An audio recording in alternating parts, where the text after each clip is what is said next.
Welcome back, DMs. It's been a while since I've done one of these, but after the OGL debacle, I kind of fancied a break and have really been enjoying diving into my pacing.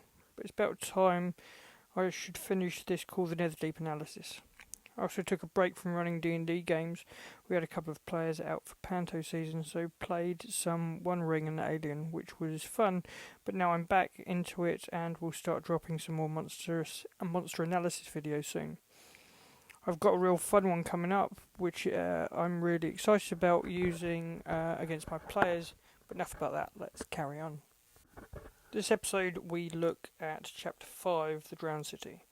Our adventurers are given a mission from their faction that sends them into Call Morrow to do something for each of them, which also gets them a level. The chapter opens up with a mention on the aboleth that's swimming about around here.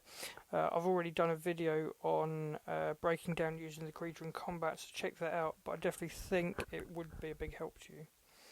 It also tells you, but not the players, that the aboleth is insane thanks to Ruidium corruption and thinks it is Alexian. This is an unfortunate red herring that might detract from the good work you've done setting up Alexian to be a hero. Doesn't give you enough to really share that knowledge with your players. I think the best way to handle it is when the players kill the aboleth, have it admit it's not Alexian, and death has freed its mind. Again, the chapter offers a load of extra random encounters for you to increase the danger. It's rolled on a d12 with 1 to 6 doing stuff and 7 to 12 adding nothing. Personally, I didn't use it. I felt that there was enough to think about under the water as it is. It's the first thing you need to look at all the way back to the opening of the book and refresh your memory of underwater combat.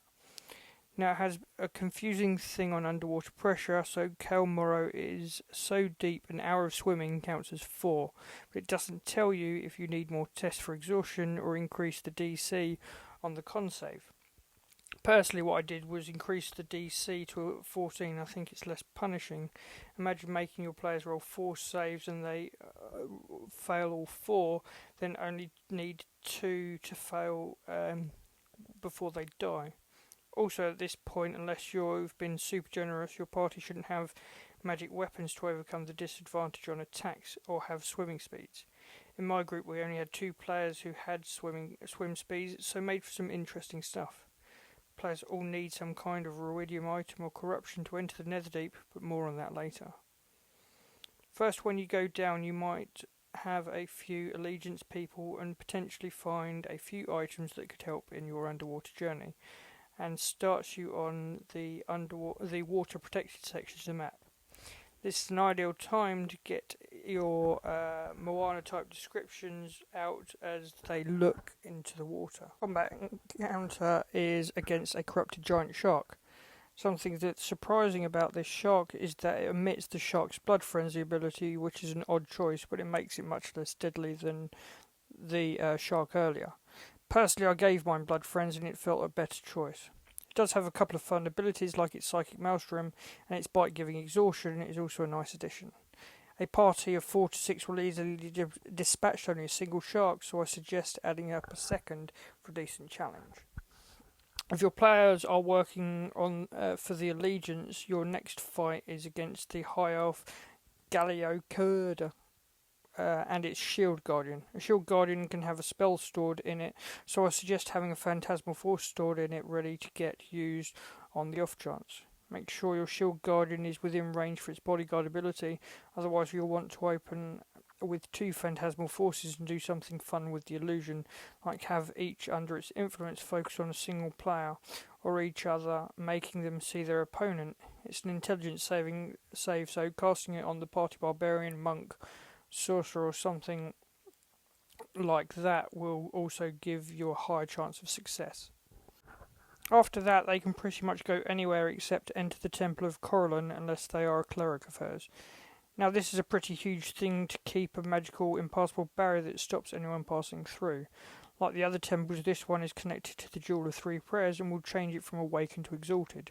So if none of your players are a cleric of the Arch Heart, the only way to get in there is the Ghost of Hadarai in the Watchtower.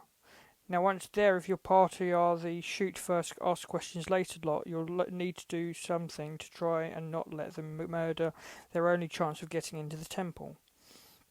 You can play up the look of the priest, give them a religion check to notice he has a symbol of Corellin about him, and of course talk lots with the ghosts. In the villa there's a death's embrace, and I've done another video on how to run one of these in combat, but they're a really fun and potentially deadly monster. Then that just leaves the rift and for them to head into the Netherdeep.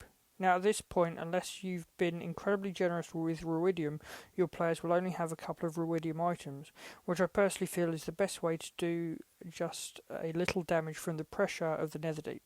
It's a core thing of the game, something that has really been considered, so I think it's quite fun to have at least some of your players discover it, and not all of them have ruidium weapons going in.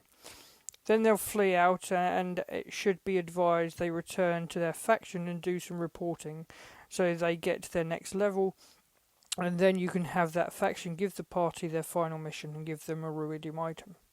In my campaign, the party worked for the Allegiance of Allsight, and that final mission they are supposed to be given ruidium daggers so they can enter the Netherdeep.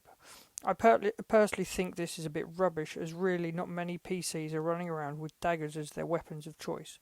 So instead what I did was give them their preferred weapon each. So the archer was given a bow, the swashbuckler a rapier, and so on. It means your players are more likely to use these items too, and really a large part of the fun of Call the Netherdeep is the positives and negatives of ruidium. Anyway, this has been my look at Chapter 5 of Call the Netherdeep. Next I'll look at the Netherdeep itself and the penultimate chapter, which also has the biggest map, so look forward to that. But thanks for watching, and I hope this has helped inspire you. Until next time, happy hunting.